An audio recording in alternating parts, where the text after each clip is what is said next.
This is Alex Brockway, and you are listening to the MMA Think Tank podcast.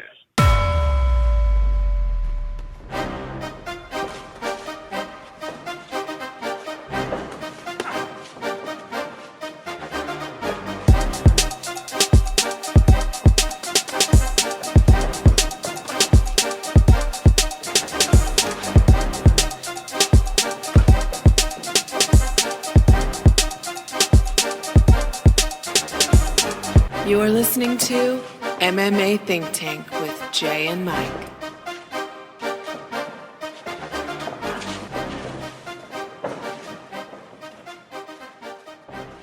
All right, we are back, Mike, and it's been another 2 weeks, man. How have you been? I've been pretty good. My second week of my 2-week staycation, and I've been enjoying it, watching mixed martial arts, more often than not, and just having fun. That's always a good thing to watch more mixed martial arts and to have a staycation. I love those, man. So today on the show, Mike, in a little while, we're going to be talking to Alex the Beast Brockway, and I know we're both excited for that.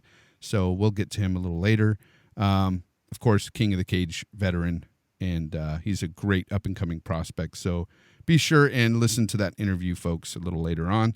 He's got 4 knockouts in his 5 victories, so good stuff. Yeah, that's pretty awesome. And I'm glad he decided to do the show today. And let's get into some event recaps, though, Mike. Just over the weekend, we had UFC 204, Michael Bisping versus Dan Henderson. This fight was pretty awesome, in my opinion. What do you think about it? Jay, we were right. Well, almost right. You and I both picked Hendo to drop the H-bomb. I picked a little later than you did, but still, man, he almost finished in the first round. Man, what a fight for Bisping to weather that storm. I mean, he even got knocked out got knocked down in the second round as well. Not as bad as round 1. A lot of guys could have given him 10-8 for Henderson at 10-8 in that round. I didn't. And, round 3, Bisping all busted up but landed more strikes. Round 4, Bisping had more strikes again, but it was a little closer. Hendo was coming back a bit. And round 5, to me, which was the deciding round, Jay, and of course, you'll jump in here soon enough. Tell me what you think. Bisping had the better stand-up by a bit. Henderson did get a quick takedown, but Bisping was up quick. Close round, like I said, but I scored it for Bisping, 48-47. Controversial to some, not controversial to me, Jay. What'd you think? Yeah, not controversial at all to me, but I had a lot of people coming up to me and saying, hey, Hendo won, didn't he? I don't agree. I agree with you, Mike. I think that Bisping won this fight. I think he did a little more in the 3rd, 4th, and 5th. He got knocked down in the first 2 rounds, but he got back up, and that's what matters most here. He got back up, persevered, touched Henderson a lot more than Henderson touched him in the 3rd, 4th, and 5th, and I think that's all that mattered here. Yeah, and I also think that some people who are saying that he was just pitter-pattering Henderson, and I think that's being disingenuous. I think that Bisping landed some really good shots, some good knees. Oh, he did. So some good punches as well. Now, to me, it comes to the crux of the matter is a couple of rounds here. Number 1, do you give a 10-8 round to Henderson in round 1, which I didn't. He did come close to finishing the fight. And also something that did happen specifically was round 2, the judge that gave Michael Bisping the 49-46 card, he gave round 2 to Bisping. I guess he felt that the knockdown at the end of the round didn't steal the round for Henderson. He still gave it to Bisping. What did you think about that? Have you been talking to other people about that as well? I haven't heard anything about the 10-8 personally because I didn't see a 10-8 in the first round.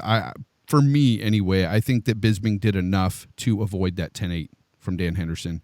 I think he touched him enough. He wasn't, sure, he was knocked down, and it looked like that could have been all she wrote, but he got back up and he fought. That's the story here. We have Bisping that fought well here, and people aren't giving him enough credit. You're right about that. The pitter-pattering, well, you know what? That scores points, but he did more than pitter-patter. He touched him pretty hard here and there.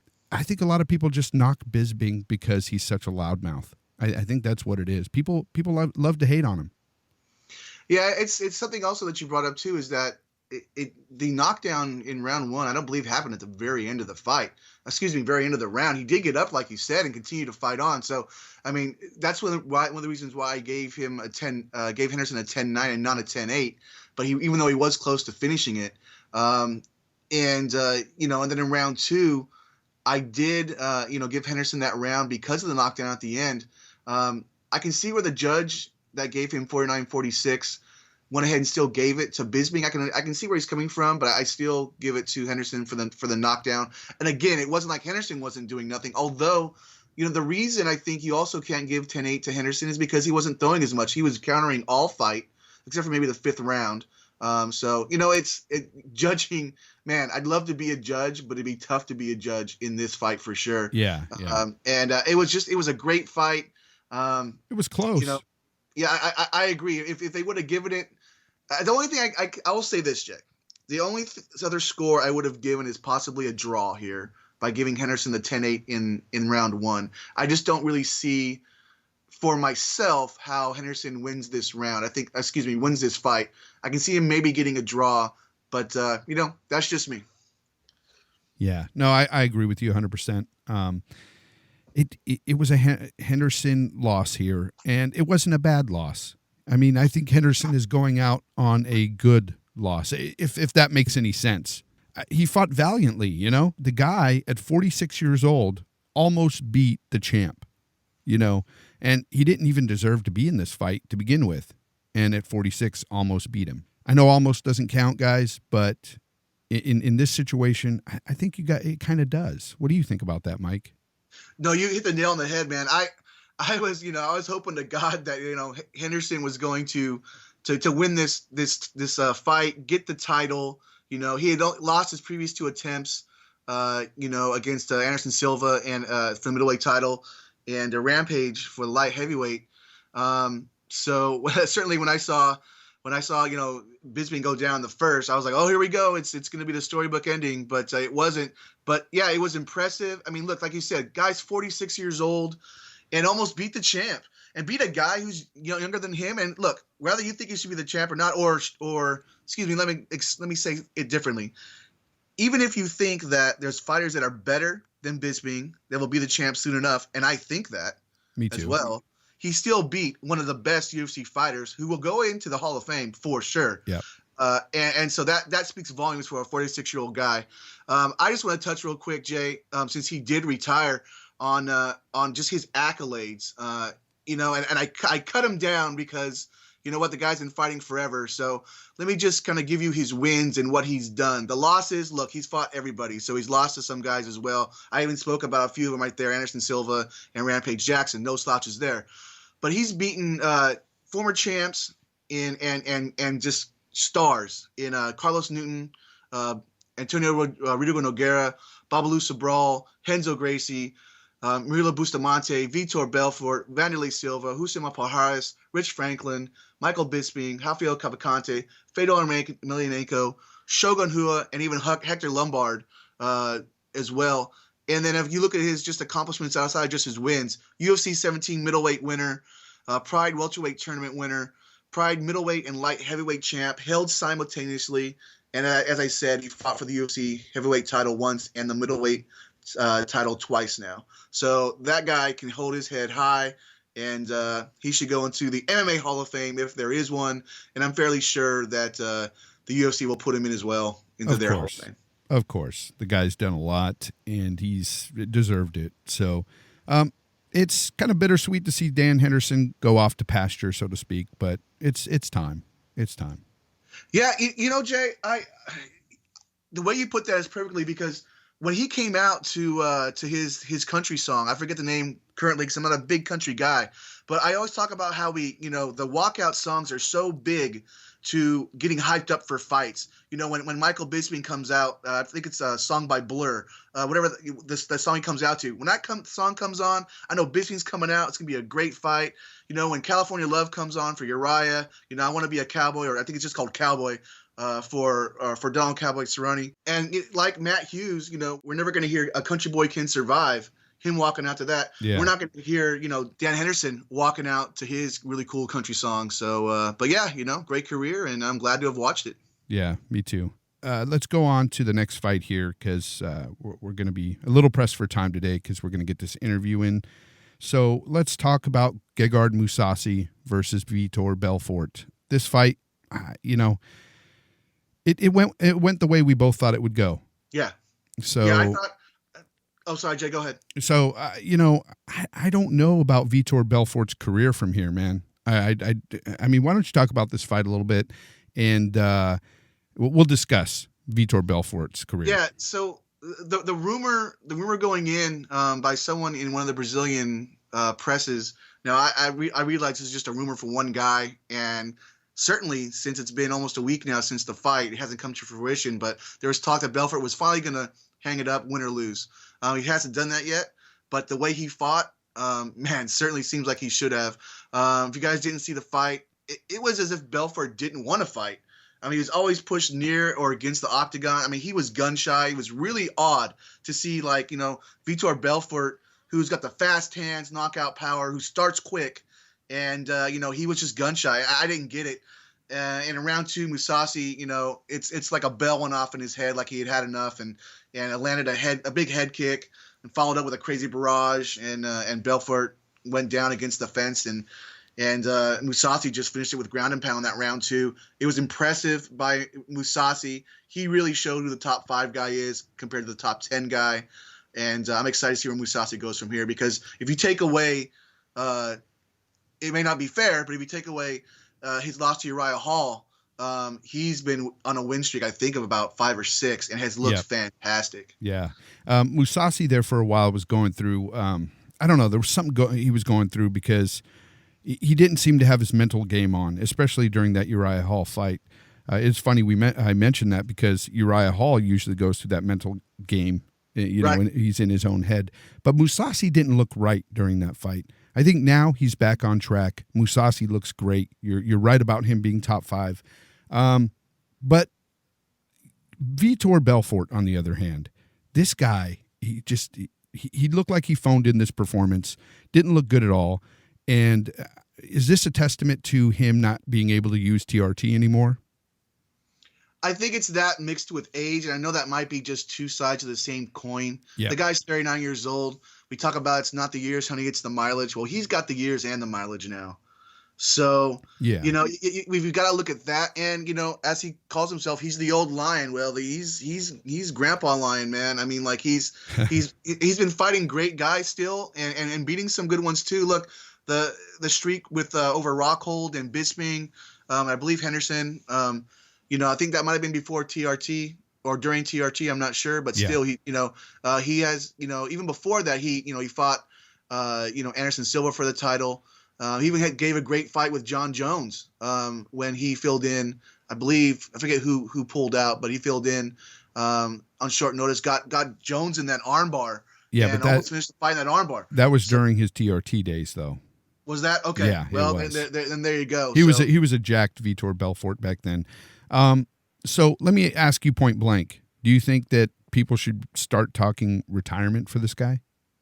Yeah, people were talking a little bit, a couple of fights ago, but Gegard Mousasi is such a great fighter that at least as a contender he should retire. I don't see where Belfort goes from here, except for just beating guys that are beneath him, put him on like a retirement tour. But if I'm Vitor Belfort, I think I just either come out and have a big thing in Brazil, kind of like one last hurrah.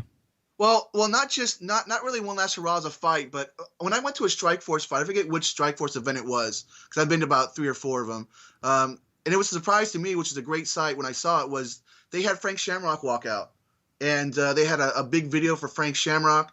He said what he wanted to say to the fans, to the MMA organizations, and it was a really nice thing to do. With the UFC going to Brazil, 3, 4, 5 times a year, I think in the next Brazilian card, I'd like to see him walk out and give like a 5-minute speech on the pay-per-view, unless it's going to be on Fox Sports 1, I'm not sure, and just talk about his career and the love for the fans and walk away. To me, that's something that I love seeing live with Frank Shamrock, him being such a great pioneer for the sport. I think Vitor Belfort, TRT or not, has been a pioneer for the sport, and I'm certainly down with that. Yeah.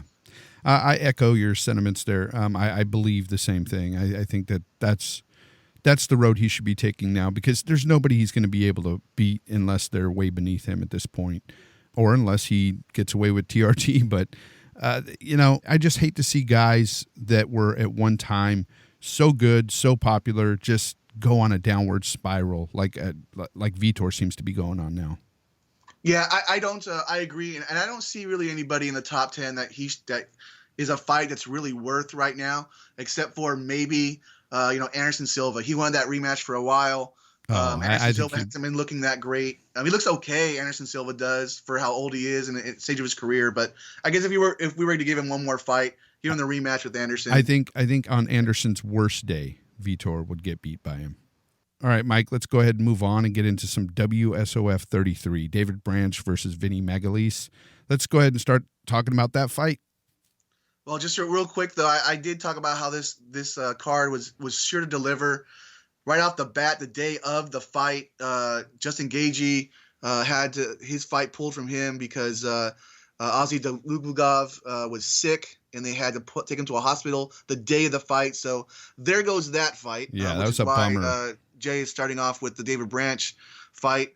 But overall, the card was still decent. Let me tell you about David Branch. You asked about David Branch. David Branch, unanimous decision, 50-44 across the board. Branch almost finished Magalhaes twice. Yep. I mean, he was just out of his league. Branch has now defended his light heavyweight belt for the first time. He's already the middleweight title holder as well. He's defended that, I believe, 3 times. The fight was just really bad. I don't know how. See, not the fight, but Magalhaes just looked really bad in the fight. I don't know how he survived, but he did. Yep. And I'm talking about retirement, guys. Magalhaes did retire. He was ended up being 14-8, won no contest. And to his credit, he won the M1 and Titan FC light heavyweight belts before that. But now he's going to go back to teaching BJJ to a lot of the high-end fighters, as well as the housewives and businessmen that come in as well. So yeah, and this is what I was getting at with Dan Henderson and his fight being a great way to go out. This is the total opposite. Okay, right. Vinny Magalhaes going out on a loss like this, it total opposite of what Dan Henderson did with Bisping. David Branch, Mike, this guy is a beast. This guy is, to be already the title holder at middleweight, and now he is just a beast in this division. It's this guy. I mean, the sky's the limit for this guy right now. Yeah, people are probably saying, yeah, well, he washed out from the UFC. Well, he had like 3 fights, and that was like years and years ago before he really found himself and got really into, learned change. all this stuff under Renzo Gracie and other guys. Exactly. So, people change. Different camps, whatnot. Mentally, they change. They get better. They come back. They persevere. David Branch is the epitome of that. I think he's a great guy. I think inside and outside of the ring, this guy is a great fighter, guys. Watch out for him. And I could see him back in the UFC one day. How about you? I'd like to see it. It just depends, But the thing is that the World Series of Fighting, they have a lot of money, man. Some bad news that I heard a couple days ago, and I forgot to tell you about because everything's been so busy, is that it hasn't been etched in stone yet, but it looks like Marlon Moraes might be re-signing with the WSOF because these guys can make so much more money. The stars, I should say, because can of make the so much sponsors more money over here or in the WSOF instead of the UFC, because UFC has such a broad stable of fighters, they can't pay the $160,000 that maybe like Moraes would get. Yeah, and also the Reebok deal kind of clinches their sponsorships and stuff like that. So yeah, there's that as well. Yeah. But Jay, I agree. Branch could be there easily. Would he be would he be a dual weight class champ in the UFC? Of course not. But he would be I would consider him a top 10 guy already in both weight classes. I really do. Yeah, no, he is. In all of MMA, that is not just. I don't mean. I mean, if he was to go to the UFC, he'd be top 10. Yeah, I believe it. Let's get on to our next fight then, Mike. Joey Zeffirino versus Jason High. Why don't you talk about this fight a bit? Yeah. So the next 2 fights we're going to talk about, the first one, like Jay talked about, was Yao Zeffirino and Jason High. These 2 fights, along with Brian Foster and Luis Firmino, were 2 of I should say 4 of the best fighters right now at lightweight that are going to contest, with Justin Gaethje. Just real quick, Zeffirino got the TKO in round 3. He showed he's more than a grappler by knocking out what many people, including myself, consider to be the unofficial lightweight #1 contender and UFC vet in Jason High. Man, I mean, it was a great back and forth fight, but Zeffirino got the knockout, was impressive. And then moving on to Brian Foster versus Luis Firmino. Foster got the win by triangle choke. What's crazy to me, Jay, is that Foster's extremely well-rounded, but still decided to play on the ground and he got the submission over Firmino. I mean, he subbed the subber. It was impressive. Very impressive. Yeah, and before Jay, you jump in here, I just want to say that I don't want to have the WSOF choose one of the winners, Zeffirino or Foster here, to fight Gagey in December, because Gagey said he's probably going to fight in December. I want Zeffirino and Foster to actually, now that they're back in the win column, I want them to go ahead and have a rubber match. I mean, they both got to win over each other in the lightweight tournament back at WSOF 25. So I would like to see that rubber match go, because they're both fairly still healthy, no bumps or bruises. Whoever wins that fight soon enough, hey, fight Gagey for the title. Yeah, no, I agree with that. I want to get into that Jason High Zeffirino fight. That really surprised me, the knockout there by Zeffirino. I was actually going for Jason High there. I believe that's what I picked. But I thought Jason High would win this fight. Was that a shocker to you at all? Yeah, it was a shocker because of how Zeffirino did it. If Zeffirino would have took him down and subbed him, I still picked High to win, and most everybody else did. Like I said, he's the unofficial lightweight #1 contender, really. And if he would have beat Zeffirino, it easily would have been High and Gagey. They've been jawing at each other, and not just the fans, So it was surprising not just that he beat High, but even more surprising, he beat him, with I believe it was a combination to the head and just ground and pounded him out. It was a great ending. Yeah. Well, let's talk a bit about Nurmagomedov versus John Howard, Mike. This fight wasn't a great fight, but why don't you talk about that fight? Yeah, so you look at John Howard, again, kind of like Jason High, a UFC vet, though not as his stock isn't as big as Jason High's was coming in, but still a fine UFC vet. And look, Nurmagomedov, he got the win by decision, 29-28, 29-28, 30-27. And he is Khabib Nurmagomedov's brother. And he outclassed the MMA vet, so he's a guy to keep an eye on. Look, man, if you're going to be the brother of Khabib Nurmagomedov and you're going to fight at an AKA, Abu Bakr Nurmagomedov is a guy to watch. Yeah, and the reason why I say this fight wasn't that great is because John Doomsday Howard, talk about another guy whose, career's on a downward spiral, so to speak. I don't know, man. I don't know where this guy goes from here. He's in the WSOF now, not looking too good here. Nurmagomedov just totally dominated this fight. Yeah. I don't know how else to say it, but I don't know. Howard seems to be in maybe wrong camp. I don't know. Well, I think Howard came in winning his last two fights or his last fight in the WSOF at least, so he's got to win. I think he'll just keep him around for a name and see what happens with him. That's especially going to happen, when you're in Bellator, you're in WSOF, if you're not in the UFC. So I think he's still going to have a job at WSOF. And I know you're not saying that he should be cut. No.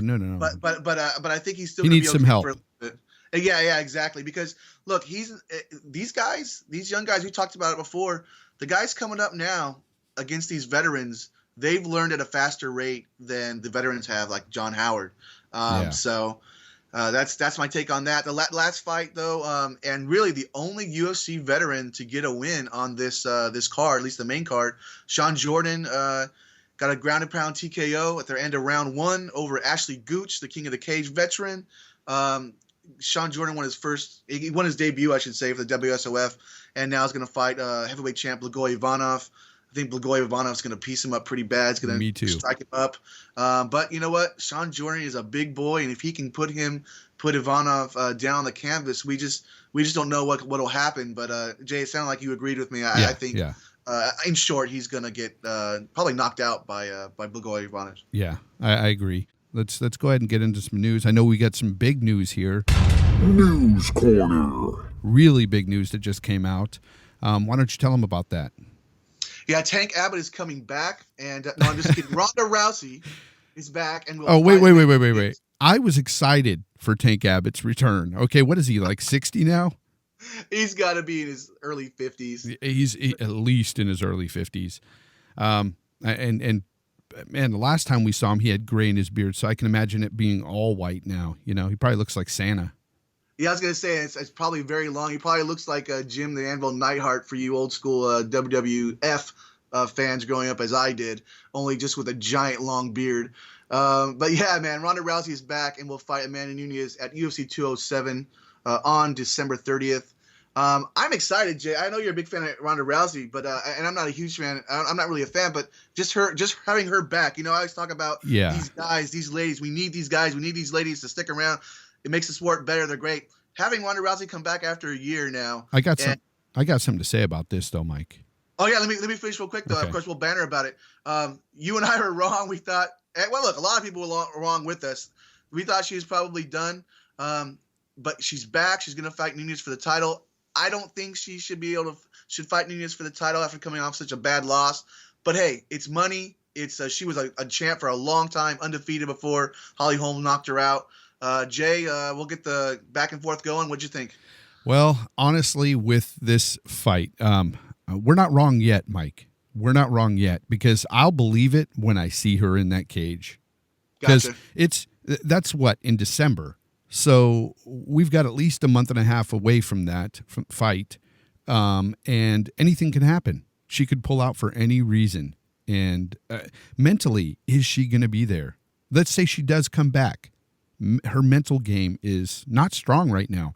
I mean, she disappeared off the face of the planet for the last year. She was that beaten mentally by Holly Holm. It wasn't just that physical beating she took in the octagon. Afterwards, she even talked about suicide. Yep. And I just can't believe that she's going to be back until I see it. But if she is, her mental game will not be strong. This is going to sound kind of funny. This is not really a joke, but this is the truth. If she wasn't going out with Travis Brown, she very well might have killed herself because she said that when she was thinking about it, she looked at Travis Brown and said, "But I want to have his babies." I mean, wow. That's how weird the mental aspect is with her. When I look at Travis Brown, I don't think I want to have his babies, but that's just me. Right? Yeah. Maybe I'll babysit them from time to time. Maybe I can do that. But yeah, I hear you. And so yeah, and you know what, Jay? She hasn't said anything yet publicly. That's what I'm talking about, man. That's what I'm talking about. Which is odd to me. It was just Dana White coming out on Colin Hurd, the Hurd show, and talking about it. So I'm not saying that she's not fighting, but I hear what you're saying, that, we'll see what happens. And for me, it's going to come down to when I see her hitting pads and grappling. Yep. If she looks like she's been a tiger that's just been unleashed back into the wild, I'm going to be like, okay, this is going to be a good fight, and I've got to decide who I'm going to who I'm going to pick in the fight. Yeah. But if I see her kind of going through the motions, just, is this just a one fight off deal for her to go out and a win, or does she really want to try and get the title back and reign longer? It's going to depend, man. There's a lot of variables, like you said. And not to mention the fact that, mental game aside, she's fighting a woman in Amanda Nunes who is a killer in that octagon right now. She looks fantastic. She put away Miesha Tate like she was nothing. Yeah. And I don't know. That says a lot to me. And for her to come back and this be her first fight back, in a way, and I know this is crazy to say now, 2 years ago it would have been insane to say, but that's like throwing her to the wolves. It's crazy to me. Nunes is that good. Well, I don't know. I'll just stand with you just a little bit. I don't know if it's throwing to the wolves, but it's certainly not the division that was there before she left. No, you know what it's I'm not. saying? Like, this is not the same division, and I agree that Nunes is a fantastic fighter, amazing, and it's not going to be an easy fight. And also Miesha Tate's gotten better, and Holly Holm, what she did to Rousey, of course, as well. So it's certainly going to be a different thing altogether. And but I'm happy to see her back, just for the sport and for me to watch her fight. So yeah, me too. I don't want to sound like I'm bad mouthing her in any way. I like Ronda Rousey. I've been a fan of hers since she started out, with Strikeforce. I've been a fan of hers. So it's not that I'm trying to talk down about her. I seriously don't know where her mental game is at, and we surely don't know where her physical game is at because she hasn't been seen in quite some time. So, we'll see in December. That's all I can say. Did you give a preliminary pick? Because I've got mine ready to go if you haven't already done it. Oh, a preliminary pick? I'm going Nunes because of all this. Yeah, I'm picking Nunes, but the reason I'm a little worried about my pick is if if Rousey can get inside with punches and get Nunez's head deciding when is she going to try and clinch and throw me, she could also, she's going to have her thinking with punches on the inside or the throw. And if she gets that throw, Nunez she's not horrible on the ground. She's good. She's solid. She's a great fighter overall, no doubt. But her big thing is striking. Is striking. So I think that I'll just say this: I'm picking Nunez, but Rousey has a really good chance of getting this fight. Yeah. And she, by the way, she's the favorite right now. Rousey is. So, I wish I lived in Vegas. I'll tell you that. Yeah. We'll see when it gets closer. And of course, these are just preliminary picks by you and I. As time progresses, as we get closer to the fight, I may change mine. Who knows? We'll see how Ronda looks hitting the pads, like you said. But right now, I'm going Nunez. Let's go ahead and move on from here, Mike. What else you got for us? Yeah, it's sad day. Josh Saman. Well, he didn't die today. He died earlier this week. He's a tough veteran, but he fought already in the UFC for a little bit since then. He was in a coma for a week before dying. It looks like it was a drug overdose. Don't do drugs, kids. Don't do drugs, adults, because you don't want to end up like this. Sad thing was, like with with all the fighters that we've lost this year over the last year period. Well loved, good dude in general. Actually had his own organization for amateurs and guys on the come up as well in Florida. Just a fun guy to work out with on fight day, according to people. And I know Ricardo Lamas, I heard an interview with him, was close and said he was just a good dude. Yeah, very, very sad indeed. 28 years old.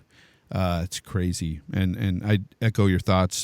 Don't do drugs. It's so sad. Yeah, prayers and thoughts, of course, go out to his family and friends and teammates. But Jay, let's go ahead and move on. Daniel Cormier versus Anthony Johnson 2, amazing fight. And Cub Swanson versus Doo Ho Choi at UFC 206. It's going to be on December 10th in Toronto. That Doo Ho Choi guy, that's the Korean Superboy, right, Jay? Yep. Go ahead and talk about the Korean Superboy. I know you're big on him. I think he's great too. Yeah, I'm a fan of his. I can't wait to watch him fight again.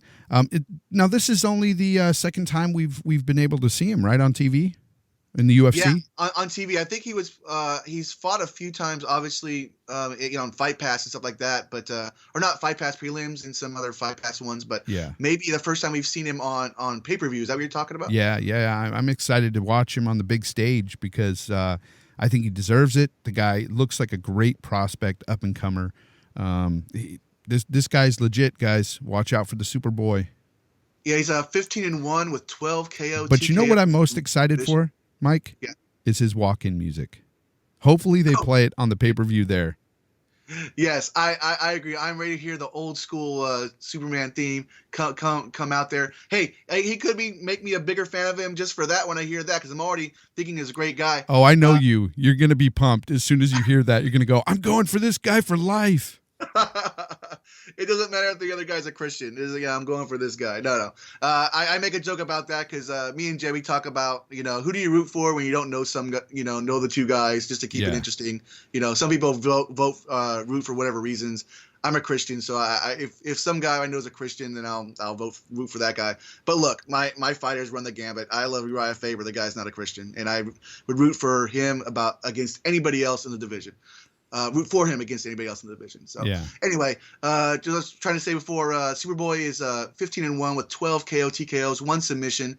He's never been finished, and he's fighting I know I just kind of glossed over the big one, which is Daniel Cormier, Anthony Johnson 2. We'll jump back to that in a second. But Superboy is fighting Cub Swanson. That's a big step up in competition. Oh yeah. Cub Swanson, top 10 guy, maybe top 5 now. I'm not sure. Fights out of Jackson Winklejohn. Yeah. All those fighters that come out of Jackson's gym are just awesome. So that's going to be a tough one. Yeah. So I'm going to take off my veteran only hat that I wear a lot of times, it seems, when I go with a veteran over an up and comer a lot of times. And I'm going to go with Doo-Ho Choi in this one, and in an upset, get the knockout, even though Cub Swanson has looked great lately. Every so often, you got to pick an upset, and I think this is your upset pick. Yeah, I think so too. I think check the betting odds, folks, if you're a betting man. If you see that Troy's under, you put some money on Troy. Yeah, I agree. Daniel Cormier versus Anthony Johnson too. Jay, we've talked about this for a while over just over the last podcast, because there's not much at the top of the division at 205. And with Dana White wanted it to be Anthony Johnson and John Jones, but John Jones, his hearing for the whole PEDs and all that stuff got pushed back. So they went ahead and went with Cormier Johnson too, which I know you wanted even more. Yeah. I gotta tell you this, Jay, nothing's changed for me, even though Johnson has looked better since in his last couple fights. Not that he didn't look bad before; he looked fantastic before. I'm still going Cormier here. I assume you're still going Johnson. I'm going Johnson. I think that Johnson is reinvigorated, if that's even possible, because he's looked great pretty much his whole career in this division. But I think that he's going to knock out Cormier this time. Cormier even said that Johnson was the hardest punches he's ever taken from any man, and he was able to take them the first time around. But I think that if he tags him just a couple times more than the last time, I think he's going to do it. Now, I agree with everything you said, but I don't think it's going to happen. I just think that he's going to but by the way, guys out there, this is really a pick 'em fight in my opinion. But I'm still going to go with Cormier. I think he's going to get the wrestling down, and you can't really go with a bad pick, Mike. That's what I'm saying. It's just a pick 'em fight. I mean, so I just think the wrestling's going to come to fruition again here in that. But I'm rooting for Johnson. You both. I'm sure everybody knows already how much we both love Anthony Johnson. So I'm rooting for Anthony Johnson. I'm hoping you're right. I'm willing to take a hit on my pick to get our boy Anthony, the future Johnson, finally getting a championship. Yeah. Yep. I agree, Mike. What else you got for us? This just came across last night. Paige Van Zandt versus Michelle Waterson. It's got a Karate Hottie. Headlines UFC on Fox 22, along with Sage Northcutt and Mickey Gall in a welterweight bout. I bring up welterweight because you guys don't know. In case you don't know, Sage Northcutt is a lightweight. So they're fighting at welterweight. That's going to be December 17th in Sacramento. Great fights. Couple things here. I like both fights. I'm excited for both fights. Little bummed that Van Zandt is the main event. Not because she's not deserving to have a main event. She's already had one on Fight Pass.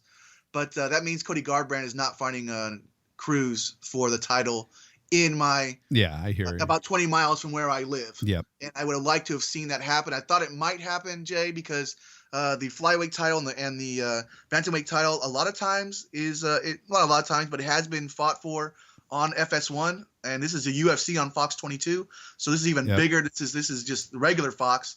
What do you think about the fights? Boys, get your DVRs out because this is the fight to record that night. Yes. Van Zandt versus Waterson. They're both easy on the eyes, but they're both great fighters, and I think it's going to be a great fight between the two. Their fight styles match up well. It's going to be awesome. I think that's a great fight. The Mickey Gall fight, it's going to be interesting to see where Gall's at after his big win over CM Punk. I'm excited to see that too. So, get your DVRs out and get ready to watch these fights. Yeah, Waterson's 13-4 with 8 submissions, 3 KO TKO. She won her last fight in the UFC last year. So she's been gone for a little bit with some injuries. Because of that, I may end up going with Paige Van Zandt here just by a smidge.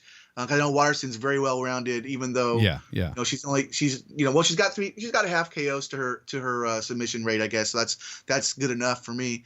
So I will go Paige Van Zandt here. Man, I like Michelle Waterson too. I wish they weren't fighting, but it is what it is.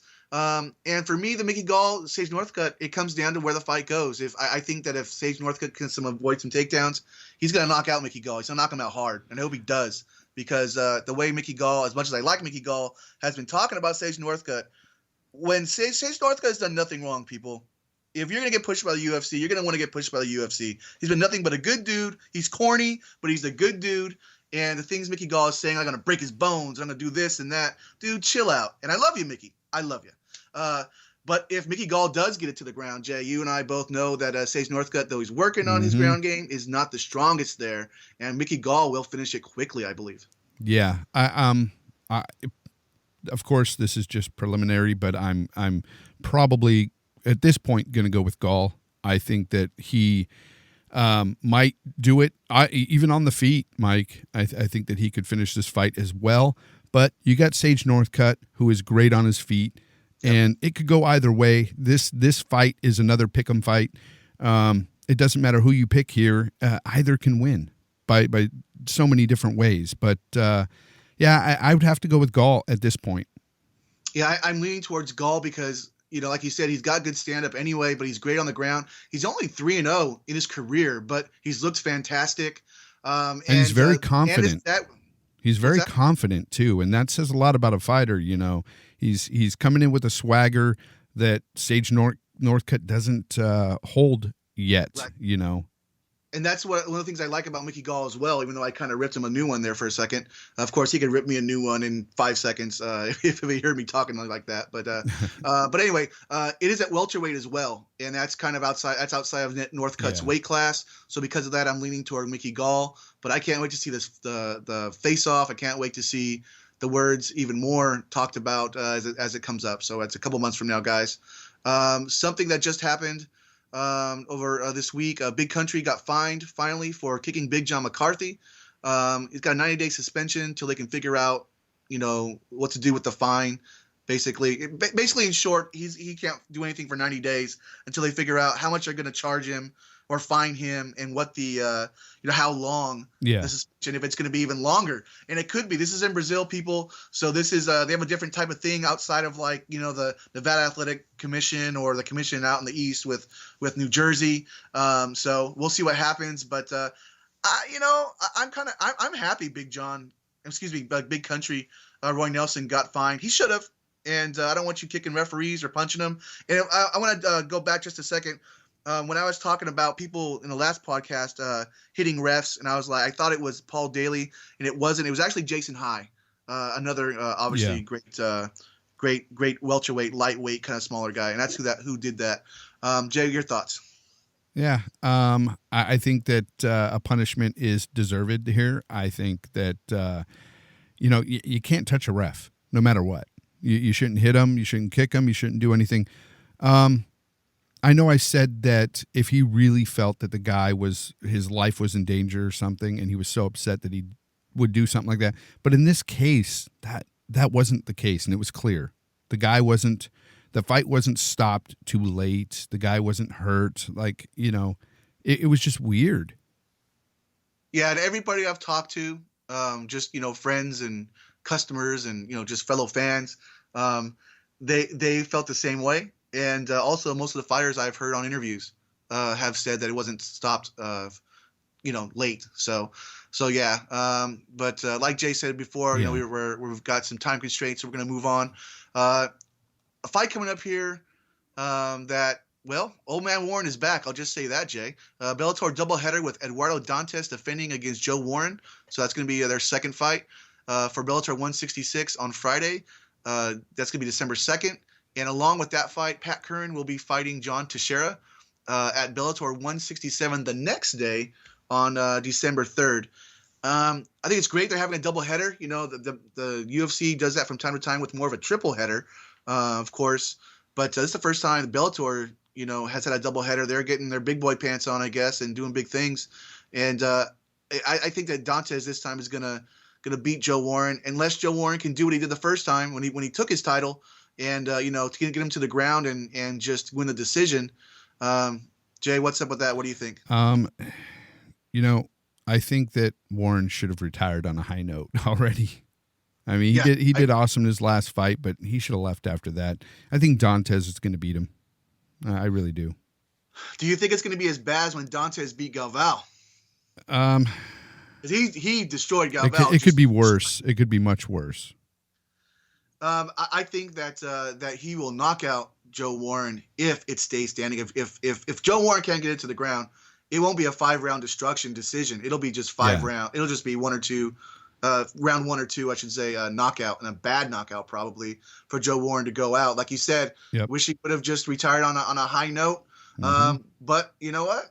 I'm not going to count Joe Warren out. If he can get him down for 2 out of 3 rounds and survive, if he can get him down for 3 out of 5 rounds and survive those other 2 rounds, he's going to get the decision. He's going to win this title. And then for sure, he better retire. Yeah, I don't think that's going to happen.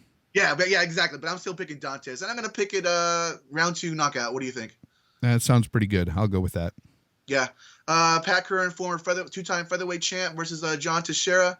That's coming up as well, like the next day, like as I said. So for those who don't know much about Teixeira, because I know him when I saw him, I knew him, knew how well he fights, but I didn't know his record.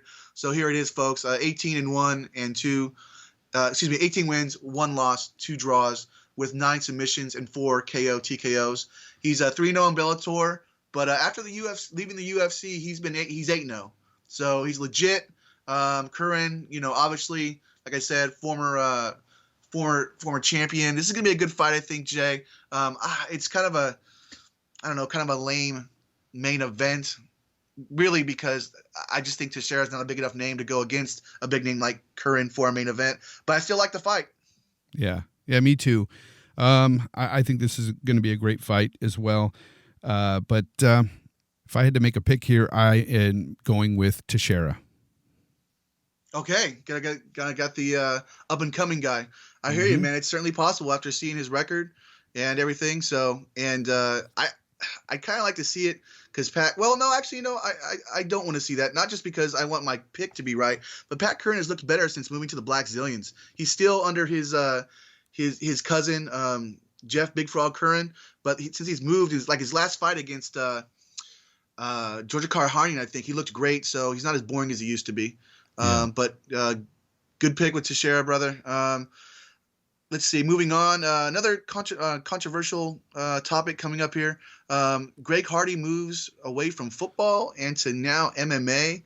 If you guys aren't too familiar with following football, he was a former Pro Bowler, played 6 years with the Panthers and the Cowboys, but ran into some trouble, making some trouble for himself with drug use and domestic violence. So he didn't end up getting picked up by any team this year, and so now he's moving on to MMA. I did an article on that on Facebook that some people have taken a look at, which is pretty good. It really comes down to, do you want him to fight MMA or not? Well, it doesn't come down to that. He can do what he wants, Jake, really. But what I should say is, I'll rephrase that. Jay and the listeners out there, this is MMA Think Tank, so we all want to hear everybody's thoughts. Do you think he should be able to fight MMA, or will you watch him fight MMA? Yeah, I you know what? I believe in giving second chances. I say let this guy try out. I mean, look at the disaster that CM Punk was, and he's still being allowed to fight in the UFC, mind you. Right. And this guy, he's just trying to break into the mixed martial arts world. He may be good, he may be bad. I don't know, but give him a shot. Yeah, I agree. Jay Glazer, famous commentator for the NFL and does MMA stuff as well. I mean, he's a great guy. I like the guy. He actually says no to Hardy. He says, nope, there's too much baggage. He shouldn't be allowed. That's Hardy's opinion. That's Glazer's opinion, as much as I respect him. And Jay, I go along with you. And I'm just going to add on to it. And I'm sure you feel the same. I don't think that the NFL has to give him a second chance. I for sure don't think his ex-girlfriend needs to give him a second chance. But I'm willing to give him a second chance if he just wants to train and fight, and become a mixed martial artist. Because, I mean, in the article that I wrote, I'm going to pimp it once more. It basically, look, when you're either a fighter or you're a mixed martial artist a lot of times in this sport. And as Michael Bisping has said, I don't like the term cage fighter. I'm a mixed martial artist. I mean, Georges St. Pierre has said the same thing. And once you learn these disciplines, once you have that mind frame, if you go to a great camp, mind you, of course, and at the top level, you can become a better person as well as not just a better fighter. Yeah. The last quote I have in there is from, and I hope I get it right, it's by UFC vet Ricardo Almeida, or I should say Ricardo Almeida, since he's from Brazil. And he teaches BJJ, I think with Longo and Sarah or around there. He said a good a good teacher basically teaches you how to win. A great teacher teaches you how to live. And he's talking about instructors in MMA and stuff like that. And I think that's great. So we'll see. So based on that, I'm willing to give him a second chance. Yeah. No, I'm with you, man. Or first chance, I guess. Yeah, I'm with you. Let's go on to the next story, Mike. Yeah, we're just going to finish this out with some fights, some other big fights coming up. Ricardo Lamas, that just got dropped. Ricardo Lamas versus Charles Oliveira. And Smiling Sam Alvey versus Alex Nicholson is going to be now at UFC Fight Night 98 in Mexico on November 5th. You remember, Lamas was going to fight Penn. Penn pulled out. So now Lamas is fighting Oliveira. And they've just moved over Sam Alvey and Nicholson from Fight Night 97, from that canceled card, over to 98 as well. I'd like to go Oliveira here. I think I will go Oliveira over Lamas. But, like I said, Lamas has only lost to the top of the top. And Oliveira, as good as he is, I don't quite put him up there with Chad Mendes and Jose Aldo and Max Holloway yet. I hear you. But you know what? This is a hard fight to pick. Yeah, really I know, Jay. I don't know what to do here. So I'll move on to the next fight here. That's on there. That's Sam Alvey versus Alex Nicholson. If you guys aren't familiar with Alex Nicholson, he's 7-2, 6 KO TKOs and 1 submission. So the guy's finished all his fights. He's a knockout artist as well, like Sam Alvey. He got a KO in his last fight, but was subbed in his previous fight before that, which was his UFC debut. This is going to be a good fight, man. This is a good veteran in Sam Alvey, who's really close to the top 10. And an up-and-coming guy in Alex Nicholson. I'm going Alvey here, not just because we love Sam Alvey and he's been on our show a couple times, but because I think he's just at that level right now in his win streak, and this guy's a little too green. Yeah, I'm with you on that.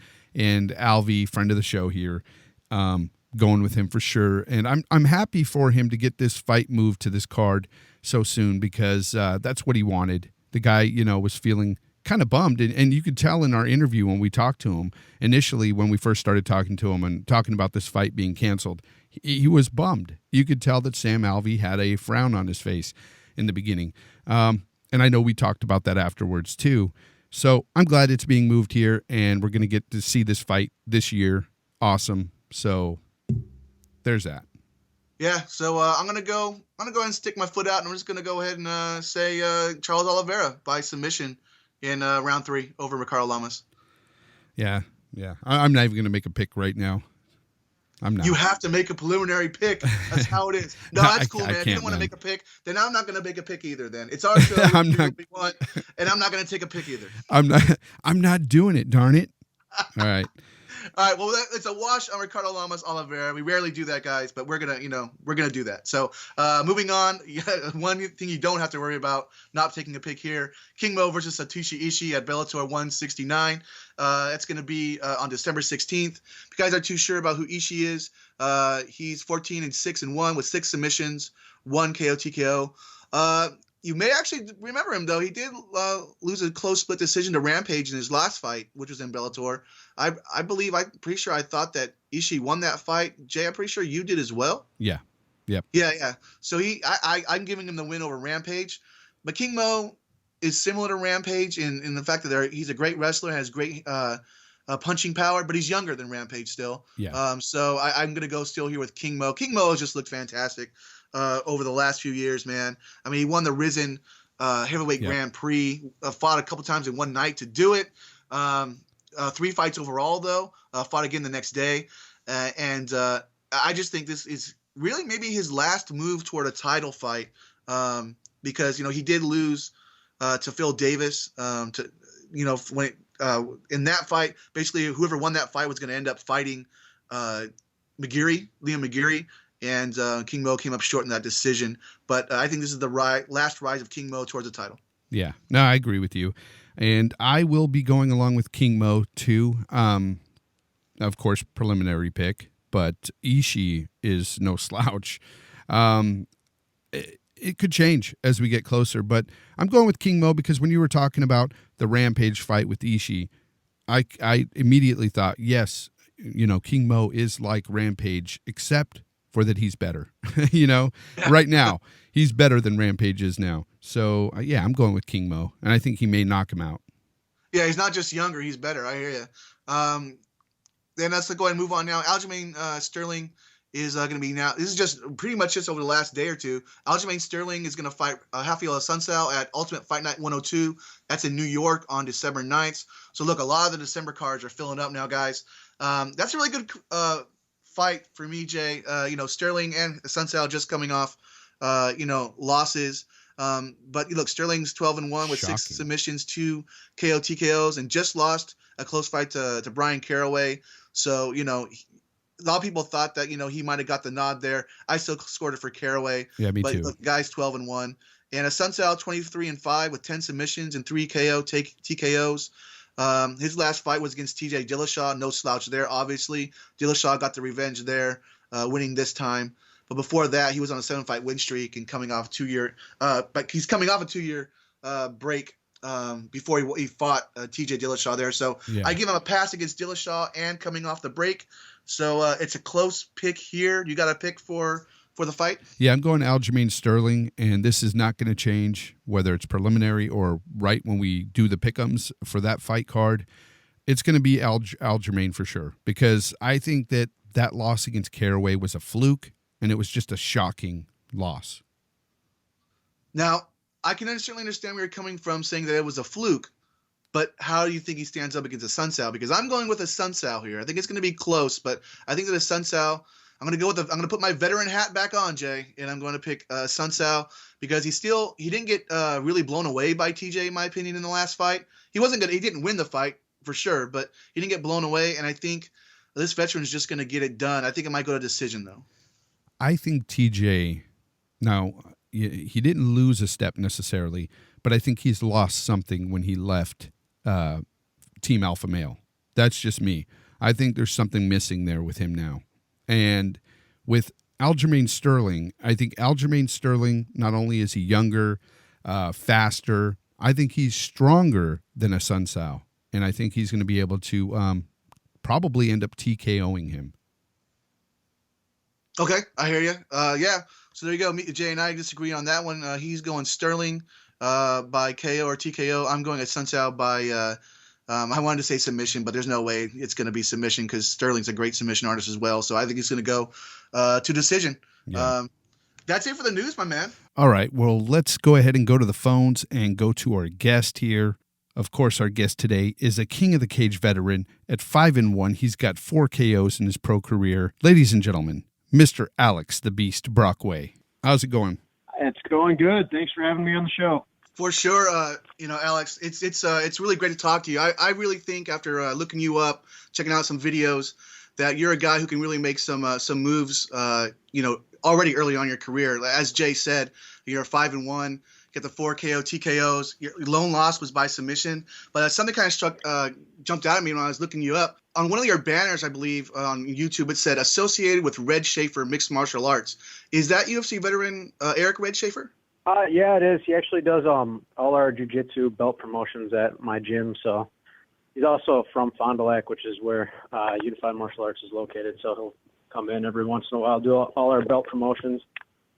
Well, that's awesome, man. I still remember him when he got a big submission over Houston Alexander back when Alexander was a beast, man. So, I mean, he really showed what, BJJ training can do, man. So you've obviously got a great guy out there with you. Of course, you know that, man. But I'm just going to get into your last fight. You fought last weekend in the main event of Mid-State Fight Night 2 and got a unanimous decision against Adrian Ortega from Rufus Sport. As I was saying, that's a pretty big camp. You've been knocking out guys left and right before this decision. Were you mad you didn't get another finish, or were you just happy to get a W against a guy of that caliber? Oh man, I was pretty upset about it actually. Right. I have never fought a fight like this before in my life. I went in there and then kind of just had the grinding mentality behind it. Fought like a wrestler, which is not something I typically do. I don't even spar like that. Don't quite know why it happened. So yeah, I'm pretty disappointed I didn't get the finish, but a win is a win. Again, it was a pretty dominant one too. It was 30-27, and one judge even had it 30-25. So again, I'm happy I got the win and everything, but man, it was not a great performance for me just because I didn't get the finish. So always going out there looking for the finish no matter what. But yeah, still happy I got the win. Well, let me kind of just raise your spirits a bit. I mean, I saw a video of the fight before that one with Kevin Schultz. And you showed the whole game, man, from grappling in the first round. You took it, you mounted him, but he's kind of saved by the bell, I think. And then round 2, you did a really just magnificent head kick KO. I was really impressed, man. So don't worry. I say to you, and I say, of course, to the fans out there listening, don't worry about that, man. But just really quick, did you set up that Schultz kick? To me, it looked like you set up that finish. Yeah. It's funny. That was just me listening to my coaches right there. I heard my coach calling out for what we call a ghost kick. It's just a right cross followed with the rear kick, trying to catch the guy. Usually when it works, the guy's trying to slip the right cross. And when you throw that rear kick behind it, he's going to slip right into the kick. So I kind of feinted with the right hand and threw the kick up there. But before that, I was throwing leg kicks. That I had no intention of actually setting up that high kick when I was throwing those low kicks. I was just trying to kick them in the leg hard. Right. So I did that, and I landed I think it was 3 solid leg kicks, and then heard my coach calling for the ghost. So I heard him call for it, and then there's a little 15-second delay from when he calls for it and I actually go for it. Just kind of waiting for the range to be right, so I knew it was going to have a chance at landing, and it did, and it paid off for me. So, yeah, that was just me listening to my coaches, actually. Did set it up with those leg kicks, but it was kind of unintentional. Just sort of happened that way. I'm glad it did. I'll tell you what, man, if I hear somebody yell ghost or am I opposing fighter or something, I'm going to be worried about that because that just sounds kind of ominous, brother. You fight out of Wisconsin. We've interviewed Sam Alvey a couple of times. Ben Rathwell and the Pettis brothers are from Wisconsin as well. So you have some great fighters to look up in your area. I bet that helps you, keep your eyes on the prize. But even more so, I mean, have you visited their gyms? Have you ever rolled with them or anything? I have actually never been to Rothwell's, or I've been to Rufus Sport, but never trained there. I was just there for weigh-ins in one of my amateur fights. So I have not gotten the chance to go down there. I usually try to stay loyal to my guys and stick with those guys. Yeah, we will go to other gyms occasionally. I frequent one in Green Bay, Titletown MMA, because it's my hometown. So I'll go up there and train with those guys too. Yeah, typically just stick to my gym in Fond du Lac and keep training there. I feel like we got a great team around us, so it's almost like I don't really even need to leave to find fresh guys or anything. So no, I actually haven't gotten a chance to go down there or roll or anything. So would I in the future? Yeah, definitely. I would love to take a chance to go down there and see what they have to offer. I don't see myself leaving my current gym at all. So, I mean, I believe never that go in with the intention of doing that, but no, I would definitely take the opportunity if it presented itself. I believe that Heather the Handguns Bassett is also from Fond du Lac as well, right? Yep. Yeah, we interviewed her. Partners. Yeah, we interviewed her not too long ago. Oh, cool. Yeah. Yeah, she's healing up from a hand injury right now. Actually, it looks like she just got, from what I saw on Facebook, just got cleared today to start punching again. Nice. So it's an exciting time for her too. Great news. So let's go back just a little bit, to your amateur days. You lost your last amateur fight. I just found this interesting, really just a mindset here. You lost your last amateur fight before going pro. You looked good in your amateur career, but you did lose your last fight before going pro. Obviously, you've been doing really well since. But, I mean, how did that affect you going into your first pro fight after, a loss in your amateur? Actually, I did have one more fight after that loss. I believe I don't know if it's Sherdog that's got it wrong on there, but at mixedmartialarts.com, I lost to O'Day, and then I had one more fight after that in Madison for Chosen Few, and I won that fight TKO in the first. So I was coming into my pro debut on a win, but yeah, the mentality itself, especially having a loss, not too, it was pretty fresh loss, only 2 fights before I went pro. So it's still fresh in there. Kind of, if anything, it was a motivator. I know what I did wrong in that fight. Don't do it again. So really kicked my butt in the training, knowing that I did not want another loss to happen, especially on the pro debut. Never want to start out like that, even though I know some of the greats have started out 0-1 and came back from it to have great careers. Still never want anything like that to happen. So if anything, going in with a fresh loss was a motivator for me. No one likes that feeling, especially me. I can't stand it. So, I mean, yeah, definitely a motivator. Did not want that to happen again for my first pro fight. I hear you, man. I mean, something also I noticed too, and unless Sherdog has got it wrong as well, because it was Sherdog, by the way. And thanks for letting us know, getting us straight. In your amateur career, you won mostly by submission, no knockouts. Yet in your professional career, it's all been knockouts and no submissions. I mean, you've been just, knocking people left and right when you used to be tapping people out. How did that come to be, or is there what's going on there? Is that just natural progression of things? Yeah. When I first started as an amateur, I don't think I was just confident in my stand-up ability, which I don't know why. Plus, when I had my first few amateur fights, I was coming out fresh from a wrestling season in high school. So I think that kind of had something to do with it too. I didn't wrestle like my whole 4 years in high school or anything. I kind of started training MMA first, realized I had no idea what I was doing when it came to ground game. So senior year of high school, decided to join the wrestling team just to kind of get a base, and if anything, work on my sprawl. So I think that had a lot to do with it, coming out fresh from senior year wrestling program, jumping right into MMA at 18 years old. Kind of a little unsure of myself in the stand-up area. Being that wrestling was fresh for me, I think that's just kind of what I naturally went to. After that, I started coming to Unified Martial Arts in Fond du Lac, and I think it was my coach there who told me, listen, you hit hard for a little guy. You can knock people out.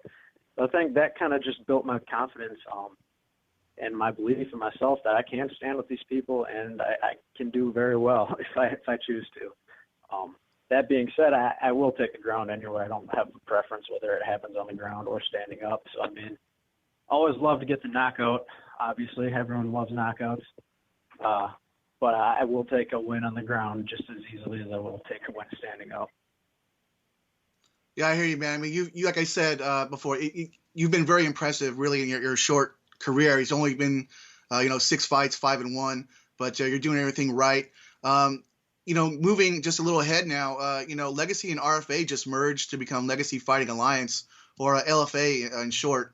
That will be the biggest regional show in America starting next year.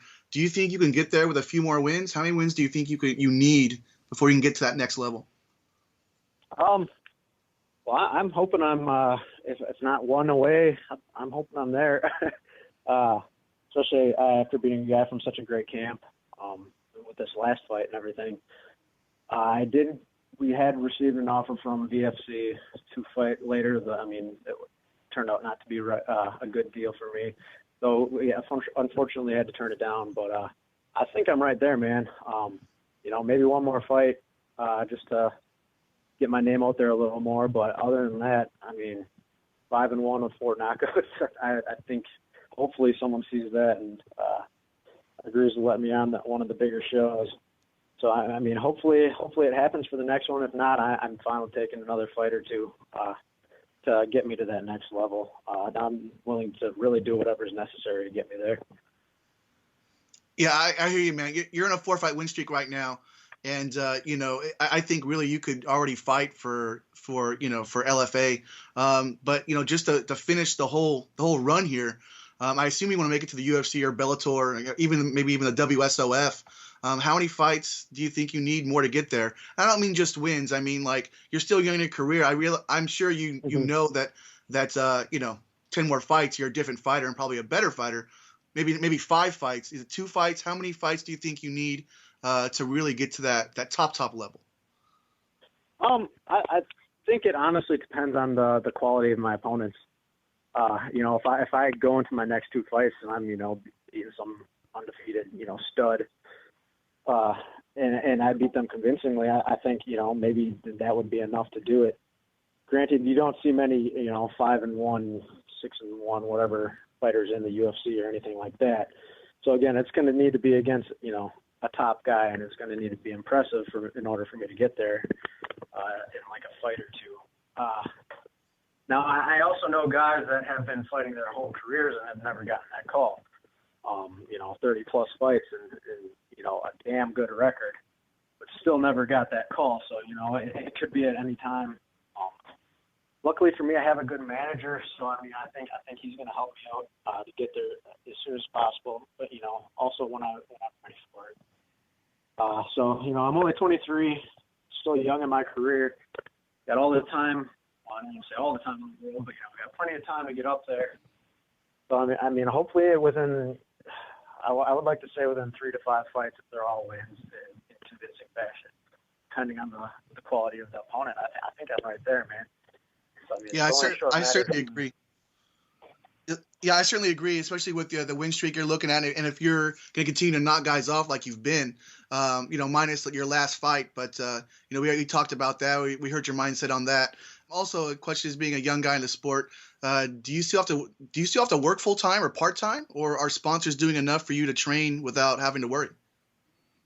Actually, right now, I am currently a college student at the University of Wisconsin-Oshkosh. So, I mean, right now, student loans are paying for everything. Yeah, I'm fortunate enough to have my parents help me out a little bit whenever I need it. But yeah, right now it's all student loans. So this is my last year here. Gotta get a real job after this and make that work with training and everything too. So yeah, in a definitely a new time for me. Gotta transition into the working world after this and start paying those loans back. But right now, yeah, just a student. So as far as paying the bills, it's all loans and saving up money from working throughout the summer and everything. So basically, yeah, my fight my winnings from the fight usually go straight towards paying rent and stuff like that. And working towards the summer, I kind of try to pay some of my tuition with, and just save that money to live off of the rest of the year. But yeah, it's all in loans right now. Gotcha. So I wanted to actually go back to some of your your other fighting career in King of the Cage. You won by TKO in one of your fights, fighting Art Daly, but you had 2 different opponents before that. What is that like, man? Especially for a guy, you're still coming up, trying to make a big name for yourself. Yeah, I mean, I've had that happen a few times, actually. Things happen. I understand that, but man, it does get frustrating, especially if you're trying to game plan for someone, specifically someone who's very strong in one skill set, and you're game planning, and then it switches, like a week before the fight. Now what do you do? So something that I've I tried it with this camp is actually not really having a specific game plan going into it, just kind of working on what I know I'm good at and sticking to that and trusting my own skills to win the fights for me. And I don't necessarily think it's a huge importance at my level to be game planning anyways. I mean, yeah, once you get to the UFC, some of those guys have so few weaknesses that you kind of need to game plan to exploit those a little bit. But yeah, if you're training for one guy and they back out, 2 weeks before the fight, and then, like for the case, that King of the Cage fight you talk about, I had a solid opponent 6 weeks out, knew who I was fighting, so getting ready to train for that guy. I believe it was 2 or 3 weeks out. He backed out, got a new guy, and then a week before the fight, the new guy backed out, and then I got someone else for it. So, yeah, it was definitely a roller coaster at that point, not even knowing if I was going to fight, So at that point, it's like, well, is it worth it even continue to cut weight? It's 1 week out. Usually if it's a week out, you're not finding a guy to fight. But luckily, they had a great matchmaker working for that King of the Cage at the time. He was able to find me someone on 1 week's notice. So it's huge, though, mostly mentally, just kind of, staying ready in your mind for whatever happens. Because, again, you don't know if you're going to have a fight or not. So you got to go into it like, even though there's not a face there, you still got to go into it like there is one. Just be ready for whatever happens. at this point, like I said, going forward, I'm trying this new thing without having really a specific game plan for my guys. So I think that's going to help me from now on with all these opponent changes that I usually go through. Last camp, I got lucky, didn't have a single one. So hopefully things keep going in that direction. I won't have to really worry about it anymore. But it messes with you a little bit mentally. But once you get used to it, it's not too bad, too big of a deal anymore. Well, that's certainly another reason why I find you to be pretty impressive for how young as you are in the sport. Just dealing with that alone. I mean, look, I'm pretty sure you're also on the King of the Cage cover of one of the fights, correct? Oh yeah, yep. I've been. I wasn't necessarily in the main event, but I was on the poster for a few of them. So yeah, it's great. I'm glad they showed me some love for it too. Yeah, that's awesome, man. Well, look, I've got a couple non-fighting questions for you that I'd like to ask you before we wrap this up. I like to keep it, Jay and I like to keep it, kind of light and stuff like that. Know more about what you do outside of fighting. You live in Wisconsin. Aaron Rodgers and the Packers are looking pretty good at 3-1. Do you follow other sports, man, or are you just following MMA? Oh yeah, I'm just a huge sports fan in general. Football and baseball were my big ones growing up. So I'm a Packers fan by birth. Born in Green Bay, so you're weird if you aren't one from where I'm from. Yeah, huge Packers fan. I go to a game every chance I get, and I'm watching all of them on TV, no matter what. No matter where I am, I got to know what's going on. So huge Packer fan. Grew up playing baseball too, so I like the Brewers. They aren't necessarily as good as the Packers, so that's a little frustrating sometimes. But still enjoy watching them. Again, go to all the games every chance I get. But yeah, huge football fan. Gotta love the Packers. Awesome, man. Well, I also saw on Facebook that you bagged a turkey earlier this year. Are you an avid hunter, or was that a one-time thing? Oh no, I hunt all the time. Every season there is, I'm going. Right now we got duck season going on, so this weekend, once I finish class tomorrow, I'm actually heading up to Green Bay to go chase some ducks around. So looking forward to that, and I do every season there is. It starts with duck season, then I go right into deer rifle season right after that for us, and then we got spring turkey season after that. So I do all three, and throw some fishing in there to pass the time between hunting seasons, I guess. Yeah, I love the outdoors. Very avid outdoorsman. Yeah, every chance I get, I try to get it out there. Chasing some animals around. Yeah, I'm certainly not trying to get you to leave unified martial arts, but Chad Mendez is from our neck of the woods out in California here, and he's got his Fins and Feathers guide service. I haven't done it, man, but he goes out hunting and fishing with you and all that kind of stuff. Any chance you might check it out, hang out with one of the best fighters in the world, hunt, maybe kill two birds with one stone? Actually, I watch it. I actually follow him on Instagram and everything. I'm always watching his whenever he's going out hunting too. So I've actually heard of it before. I would love to get out there and go with him again. I don't know if I necessarily have the funds to do that right now. But yeah, I would love to. Any opportunity I would get to be able to do that, I would definitely take it. Big fan of Chad Mendez, mostly for that fact. He's always out there trying to shoot something. So, no, big fan. Would love to get out there and get a chance to go with him sometime. I think it's awesome. Hey, it's been awesome talking to you, my friend. We're looking forward, looking at your career as it moves on. Hoping to see you soon on Access TV with LFA. As soon as you move on to there, and of course to Bellator, WSOF, UFC. Assuming you get that far, I gotta tell you, man. Me and Jay, after watching some tape on you and actually talking to you here, I think you're a great dude, man. I can't wait to see you fight. Yeah, appreciate you coming on. Thank you. Yep, thanks for having me, guys. No problem, man. Would love to have you on again. Thanks. We pick 'em. Let's go ahead and get into the We Pick'ems, Mike. All right. So we're going to do Bellator, and that's Friday the 21st of this month, October, and it's Alexander Shlemenko versus Kendall Grove. Who you got there, man? Well, I'll tell you what, it's a close call for me. I realized that Shmalenko was the former, middleweight champ for Bellator. He's got tons more fights than Kendall Grove, but Kendall Grove has been fighting way better people over his career. Guys, if you don't watch Bellator, I'll just rattle off the couple of the records here. Shmalenko's 53-9. Yes, 53-9. Won no contest with 29 KO, TKOs, and 9 submissions. So he's legit, but a lot of those fights have been in Russia, as well as Bellator. He won his last 2 fights in M1 after the no contest with Manhoff at Bellator 133. But if you guys remember, he got popped for testosterone, elevated testosterone. So we don't know how good he's going to look coming back from that. Grove, you probably do know, tough 3 winner for middleweight.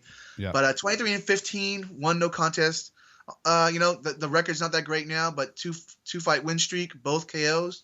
So I'm going to go with Kendall Grove here. I think he's going to be able to withstand it over 5 rounds, the punches, and get him a triangle choke or a rear naked choke. I'm going Kendall Grove by a submission. Yeah, I'm going Kendall Grove by submission as well. Could be the end of the second, third, who knows? But it's going to be Kendall. Yeah, I'm certainly interested to see how Shmalenko looks, not being on the testosterone. I mean, look, the guy's been fighting. He's got a lot of miles, yeah. So I mean, I think it's going to take a toll. I think that's a big part of why I think it could be the Vitor Belfort factor here. Yeah. Without the TRT, he could be really bad. So and Jay, I got to say, he lost to Tito Ortiz. Oh, I know. So, I mean, so I realize that Shmalenko is a small middleweight, could probably make welterweight, and you take that back. Tito is a legend. You take that back. Tito Ortiz is a big light heavyweight, but still, by the way, I think Tito Ortiz is a great dude. I've met him a couple times in person. He's actually a good dude. I know part of his talk, not the injury talk, mind you, but part of his other talk is just show. Yeah. But injury talk is real people, and that's why we give Tito a hard time. And then 2 other fights on there. Bobby Lashley versus Josh Appelt, and Ryan Couture versus Goiti Yamauchi. Bobby Lashley, former pro wrestler, 14-2 with 7 submissions, 4 KO TKOs, undefeated in Bellator, but 4-0. You guys probably already knew that, but I didn't know Appelt at all. So in case you guys didn't, I wrote it down: 12-5 with 8 KO TKOs and 2 submissions, and 3-1 in Bellator. So both these guys are great knockout artists. Or I should say just great fighters in general, because Lashley submits most of his guys with his giant power, getting on top and just destroying guys' arms and elbows. I'm going to go with Lashley here just because I want to see him get another win and move on to fight for the heavyweight title. I think that would be great. I realize that's not really how you pick fights, what you want, it's what is. But not knowing Appelt too much, I'm just rolling with Lashley. He's undefeated 4-0. Yeah, I'm not a big fan of Lashley. I'm just not. And it's not that I have anything personal against the guy, or I just don't like his fight style. I don't think he's all that great, but I have to go with him in this fight. I have to. He's on a 4-fight win streak, and Appelt, really, he's not known much, at least to me. And, I got to go with Lashley, man. I think it'll be a decision, though. Gotcha. Yeah, I don't think I think I picked Lashley, Jay, but I don't think I picked Howe. I guess I'm just gonna pick him by submission again. I'll say 2nd round submission, and I'm feeling saucy, Jay. I'm going to say by arm triangle. So. Okay. Well, you got an exact pick there, so pretty good. And then to me, the fight of the night is Ryan Couture versus Goiti Yamauchi. Not because Ryan Couture is Randy Couture's son. But both these guys are really good jiu-jitsu guys. Couture's 10-4 with 6 submissions, 1 KO TKO. And Yamauchi is 19-3, 15 submissions, and 1 KO TKO. Just lost to Bubba Jenkins. And that was kind of almost like a title eliminator fight. Yamauchi is for real, people. I know Ryan Couture is for real. He's Strikeforce vet, been doing okay in Bellator as well. No. But I'm looking for Yamauchi to actually me too. I don't know about get the finish, but I think he's going to win at least 2 out of 3 rounds. Yeah, I 100% agree. I think he's going to take this by decision, but definitively, I think he's going to win each and every round against Couture. I have to disagree with you on Couture. I think that he's not as good as he should be by now. Oh, I don't know if I said that, but I agree with that. Okay. Yeah, I when you said that he was a good fighter coming from Strikeforce and everything,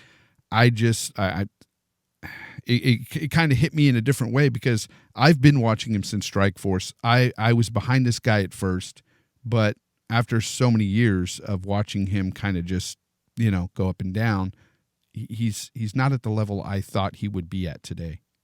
Yeah, I see where you're coming from. He's 10-4, so he's got basically a 2-1 record if you mathematically take it down. Yeah. So I'm saying, I think he's a good fighter. That's, to me, if you have a record that is that's basically 2-1, and you've got more finishes than decisions in your wins. I'm going to call you a good fighter, but I know what you're talking about. I wouldn't call him a great fighter by any means, but he's a veteran. So, but it looks like you and I certainly agree though that Gaethje's going to get this win. What I'm looking forward to make for Fight of the Night also is I think both these guys are going to show us a good grappling display, and that's what I like to see. Yeah. All right, well, we're going to go ahead and wrap up the show here, Mike, and I would like to first thank our guest here, Mr. Alex the Beast Brockway. Thank you for being on the show. Yeah, seems like a good dude, and look, really is a great up-and-comer, so, Jay and I will be watching him, of course, and I hope you guys do as well. Yeah, exactly. And before we get out of here, Mike, why don't you tell the folks out there where they can find us? Yeah, we're on Twitter, obviously, MMA Think Tank PC. That is just for the show. I'm at also Mikey Jiggles, MikeyJiggles, as it sounds. Jay, are you still at Gene Wilder's Hair? Or have you changed yours since the great man has passed? I'm still there, but I mainly just work off of the MMA Think Tank PC. So if you guys have anything to say to us or whatever, you can contact us through there. Or you can contact us at mmathinktank@gmail.com. Of course, we have YouTube, iTunes. Give us a review on iTunes if you want, guys. Let us know how we're doing. And you can also call us at 925-237-1296 and leave us a message. Tell us what's, if we're wrong or right about topics we're talking about or your feelings on mixed martial arts or certain fighters. Go ahead and give us a call and you might be on the show. Yeah, or if you have other topics you want to bring up besides, Jay said fighters, but, there's other topics as well, not just matchups, but, steroids in the sport and all that kind of stuff. But, yeah, you could also take a look at our Facebook page. I'm still doing that. And so still writing every day, doing my best on that. And, it's just MMA Think Tank on Facebook. So. All right. So we'll see you guys in another 2 weeks. All right. Have a good one, guys.